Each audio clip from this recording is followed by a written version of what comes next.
Welcome to Integrazo. In this video, I'll show you how to connect this plugin with your product. You can find the plugin download link in the description below. Let's get started. After activating the plugin, go to the plugin setup page from your WordPress dashboard. Now click on Select Plugin. A pop-up will open. Choose your plugin from the list.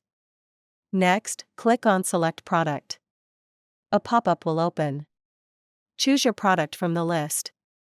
After selecting both, click on the Save and Next button. Next, in Step 2, add your account authentication details. First, enter your account name for identification.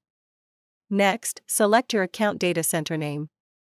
Next, click the Authenticate and Next button. Now it will redirect you to your Zoho account.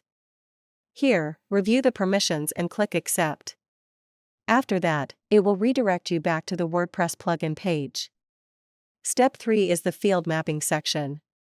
Here, you can map your form fields with your product fields. First, select the form you want to integrate from the list. Next, choose the module you want to connect from the list. After selecting both, click on the Save and Next button. Now the field mapping area will open.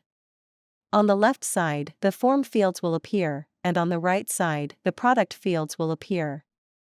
Here, simply map the fields. After completing the field mapping, click on the Save Mapping button. Now the integration is completed successfully. Next, go to the Setup page. Here, all your integrations will be listed. You can enable or disable any integration using the toggle button.